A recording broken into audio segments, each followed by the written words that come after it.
So, a single point of failure in any component of a system where failure would stop the entire system from functioning. That's a single point of failure. Basically, what happens is if this one thing fails, there's no backup, there's no redundant alternative available. Think about your car battery in your car. If your car battery is dead, it's not starting. Doesn't matter that everything else is working. This is a little bit different than a bottleneck, which slows things down. But an SPOF or a single point of failure, it completely halts operations when it fails.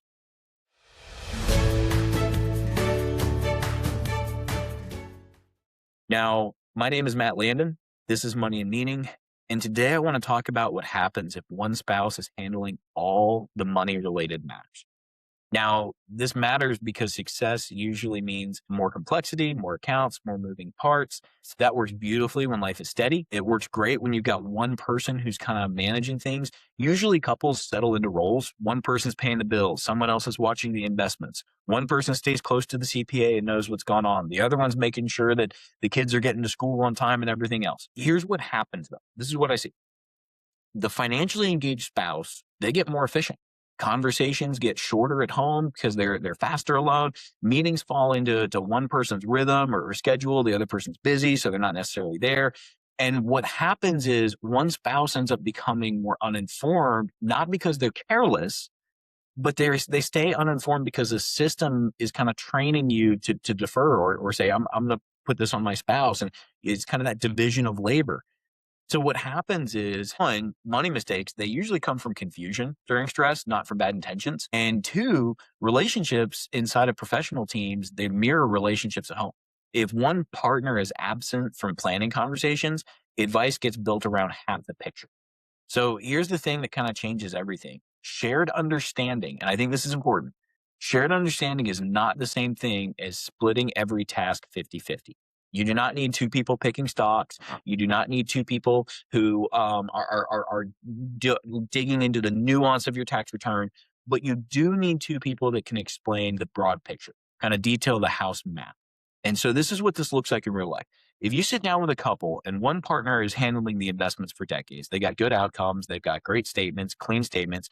The other person should be able to beautifully summarize kind of that lifestyle spending and some of that charitable intent. But when you ask like a simple question, there's a pause. Like, okay, where are the estate documents? Who's the primary contact at the custodian? What bills are set up auto pay and which accounts are they coming from? Where is your income coming from every month? All of a sudden people go, I'm really not sure. And that's where it's important to have that shared information and have it written down somewhere because you want things to be clear. You want a couple layers, one of them being around accounts, passwords, whatever secure system you're using, your legal documents. The second one is why you choose what you choose. Having your risk shared on purpose, your withdrawal plan at a high level, your estate intentions, you want them stated plainly. You want it to be clear. You want to understand where you're at. And then the third thing is who are your trusted advisors and how they work together. It's important for both of you to have a relationship and understand the person that you're working with. So it doesn't have to be long meetings, but I think it's important to have regular meetings and there's no jargon homework required. It's not like you have to sit there and use all these technical terms, but I think it's a good idea for you to have a good working relationship, both of you, with your financial advisor. And if you're the partner that usually kind of hangs back or says, oh, this is their thing, ask for the plain language version of things. It doesn't have to have a ton of technical terms or a ton of jargon for you to understand what's going on. And I would just say this, money works best for folks when it's reducing the chaos for the people that you love. Because real wealth is not just a portfolio balance. I would say it's clarity under pressure.